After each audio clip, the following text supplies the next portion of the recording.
កាលពីយូរលង់ណាស់មកហើយនៅក្នុងភូមិដ៏ស្ងប់ស្ងាត់មួយដែលព័ទ្ធជុំវិញដោយវាលស្រែពណ៌បៃតងខ្ចីនិងដើមត្នោតខ្ពស់ៗមានបុរសកសិករម្នាក់ឈ្មោះសុករស់នៅយ៉ាងសាមញ្ញបំផុតសុកគឺជាបុរសដែលមានចិត្តស្មោះត្រង់និងខិតខំធ្វើការយ៉ាងខ្លាំងពីព្រលឹមទល់ព្រលប់ប៉ុន្តែជីវិតរបស់គាត់ហាក់ដូចជាមិនសូវធូរធារឡើយជារៀងរាល់ថ្ងៃគាត់តែងតែផ្ងើបពីគេងមុនពេលព្រះអាទិត្យរះដើម្បីទៅមើលថែទាំដំណាំនិងសត្វមាន់មួយចំនួនតូចដែលគាត់មាននៅក្នុងទ្រុងក្បែរផ្ទះឈើចាស់របស់គាត់ជីវិតរបស់គាត់មានតែភាពឯកោនិងការនឿយហត់ប៉ុន្តែគាត់មិនដែលទៅអន់ត្រែពីព្រះវាសនាឡើយគាត់តែងតែគិតថាការខិតខំប្រឹងប្រែងនឹងនាំមកនូវផលល្អនៅថ្ងៃណាមួយជាមិនខាននៅរដូវប្រមូលផលសុកតែងតែយកបន្លែបង្ការដែលគាត់ដាំបានទៅលក់នៅផ្សារដើម្បីប្តូរយកប្រាក់បន្តិចបន្តួចមកទិញអង្ករនិងគ្រឿងឧបភោគបរិភោគចាំបាច់ទោះបីជាគាត់ក្រីក្រប៉ុន្តែគាត់មានចិត្តមេត្តាចំពោះសត្វលោកណាស់អូថ្ងៃនេះហាក់ដូចជាអាកាសធាតុល្អណាស់ខ្ញុំត្រូវតែប្រញាប់ទៅបាកស្រោឲ្យមន់ស៊ីនិងសម្អាតទ្រុងឲ្យបានស្អាតបើទោះជាជីវិតនេះវាលំបាកបន្តិចមែនប៉ុន្តែខ្ញុំនៅតែមានសេចក្តីសុខជាមួយអ្វីដែលខ្ញុំមានសង្ឃឹមថាថ្ងៃណាមួយជីវិតរបស់ខ្ញុំនឹងប្រសើរឡើងជាងនេះដើម្បីឲ្យខ្ញុំមានអាហារហូបចុកគ្រប់គ្រាន់និងមិនបាច់ខ្វល់ខ្វាយពីរឿងខ្វះខាតទៀតខ្ញុំនឹងខំប្រឹងបន្តទៀតទោះបីជាត្រីហត់នឿយយ៉ាងណាក៏ដោយសុកបានដើរទៅកាន់ទ្រុងមាន់ដោយស្នាមញញឹមទោះបីជាក្នុងចិត្តរបស់គាត់មានការព្រួយបារម្ភពីរឿងបុលលនិងកាយចំណាយផ្សេងៗក៏ដោយគាត់បានសម្លឹងមើលទៅមេមាន់មួយក្បាលដែលមើលទៅហាក់ដូចជាមានលក្ខណៈប្លែកពីមាន់ដទៃទៀតវាមានរោមពណ៌សស្អាតនិងភ្នែកភ្លាថ្លាខុសពីធម្មតា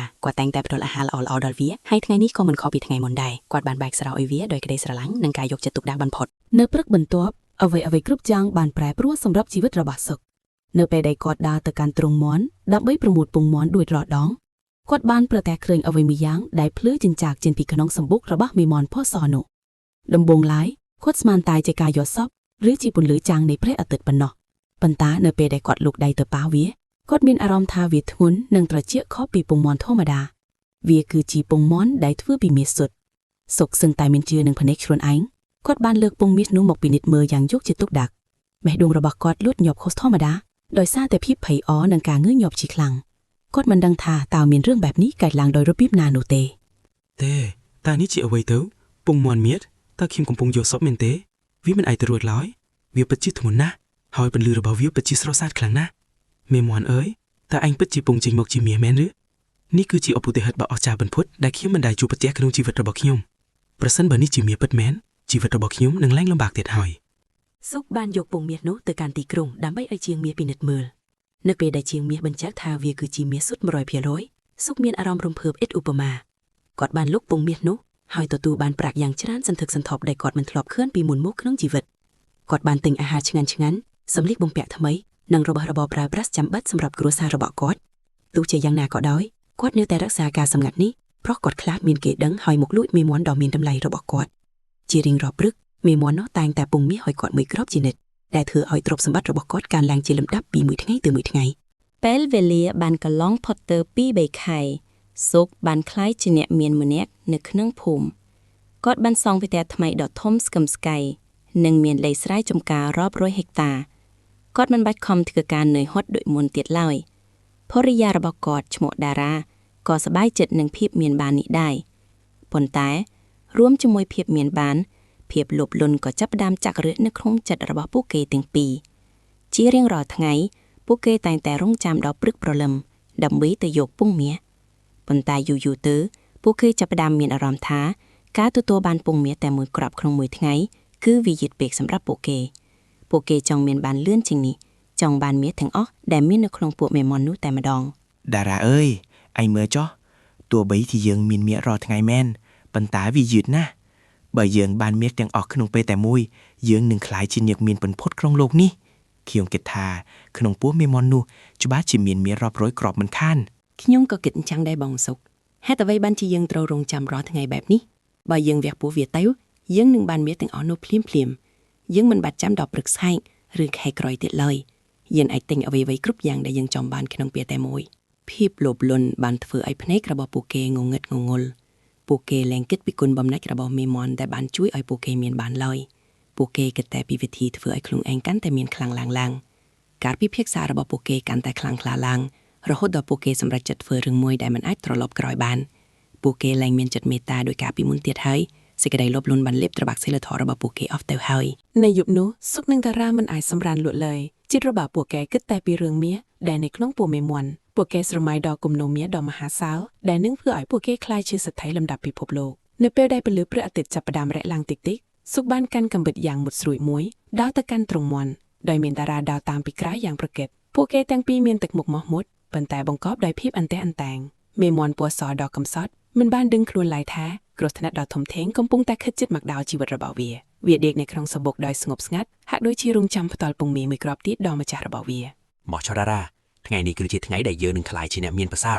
កំបិតនេះមុតណាវានឹងធ្វើឲ្យយើងសម្រេចបំណងប្រាថ្នាភ្លាមអាយជួយចាប់ជើងវាឲ្យជាប់កុំឲ្យវាបំរាបានឲ្យសោះ ចាបងខ្ញុំត្រៀមខ្លួនរួចរាល់ហើយប្រញាប់ឡើងបងកុំឲ្យបងអងយូរអីខ្ញុំចាំឃើញមីទាំងនោះណាបែរដុំខ្ញុំលោតខ្លាំងណាស់បងអើយសុកបានលោតដៃទៅចាប់មេមន់ចេញពីសំបុកមេមន់នោះចាប់ដើមស្រែកនិងបំរាស់ដោយភាពភ័យខ្លាចប៉ុន្តែសេចក្តីលោភលន់បានធ្វើឲ្យសុកនិងតារាមិនមានអារម្មណ៍អាណិតអាសូរឡើយពួកគេបានសង្កត់វាយ៉ាងខ្លាំងទៅលើដីសុកបានលើកកំបិតឡើងខ្ពស់ពន្លឺកំបិតចាំងប៉ានិងពន្លឺព្រះអាទិត្យមើលទៅគួរឲ្យខ្លាចផ្សាបំផុតក្នុងចិត្តរបស់គេគ្មានអ្វីក្រៅពីភាពចង់បាននោះទេគេលែងចាំឲ្យថាមេមន់នេះហើយដែលជាអ្នកជួយសង្គ្រោះជីវិតគេពីភាពក្រីក្រគេគិតតែពីទ្រព្យសម្បត្តិដែលគេសង្ឃឹមថានឹងបានឃើញក្នុងពេលបន្តិចទៀតនេះដោយមិនបងអង្គយូរសុកបានវះពោះមេមន់នោះភ្លាមមេមន់ដ៏កំសត់បានស្រែកយំជាលើកចុងក្រោយរួចក៏ដាច់ខ្យល់ស្លាប់បាត់ទៅសុកនិងតារាបានប្រញាប់ប្រញាល់លូកដៃទៅក្នុងពោះរបស់វាដើម្បីរាវរកពងមាសដ៏ច្រើនសន្ធឹកសន្ធាប់ដែលពួកគេបានស្រមៃទុកប៉ុន្តែអ្វីដែលពួកគេបានឃើញគឺមានតែភាពទទេស្អាតនៅក្នុងពោះមេមន់នោះគ្មានមាសសូម្បីតែមួយកាក់ឬមួយគ្រាប់ឡើយវាមានគ្រឿងក្នុងដូចជាមាន់ធម្មតាដទៃទៀតដែរឈាមស្រស់ស្រស់បានហូរស្រោចពេញដៃរបស់សុកពួកគេទាំងពីរញែកស្រឡំកាំងភ្នែកបើកធំសម្លឹងមើលសាកសពមេមន់ដែលគ្មានជីវិតដោយភាពមិនជឿទេវាមិនអាចទៅរួចទេតាមាននៅឯណាហេតុអ្វីបានជាគ្មានមាសសូម្បីតែមួយគ្រាប់បែបនេះខ្ញុំបានវះពោះវាអស់ហើយតាវាបាត់តាណាអស់ហើយមេមន់អើយហេតុអ្វីបានជាឯងធ្វើបែបនេះដាក់យើងអូទេបងយើងបានធ្វើរឿងខុសឆ្គងធំណាស់យើងបានសម្លាប់មេមន់ដែលផ្ដោមាសអើយយើងហើយឥឡូវនេះយើងគ្មានមាសទៀតទេហើយមេមន់ក៏ស្លាប់បាត់ទៀតតែយើងត្រូវធ្វើដូចម្ដេចទៅបងសេចក្តីលោភលន់បានបំផ្លាញយើងហើយពួកគេបានអង្គុយចុះនៅក្បែរសាកសពមេមន់ដោយភាពអស់សង្ឃឹមទឹកភ្នែករបស់តារាចាប់ផ្ដើមហូរស្រក់មកពួកគេទើបតែដឹងខ្លួនថាការចង់បានច្រើនហួសហេតុពេកបានធ្វើឲ្យពួកគេបាត់បង់អ្វីគ្រប់យ៉ាងដែលពួកគេមានមេមន់ដែលធ្លាប់តែផ្ដល់ពងមាសឲ្យពួកគេមួយគ្រាប់រាល់ថ្ងៃឥឡូវនេះបានក្លាយជាសាកសពដែលគ្មានតម្លៃអ្វីទាំងអស់ពួកគេមិនត្រឹមតែមិនបានមាសច្រើនទេប៉ុន្តែថែមតែបាត់បង់ប្រភពចំណូលតែមួយគត់របស់ពួកគេទៀតផង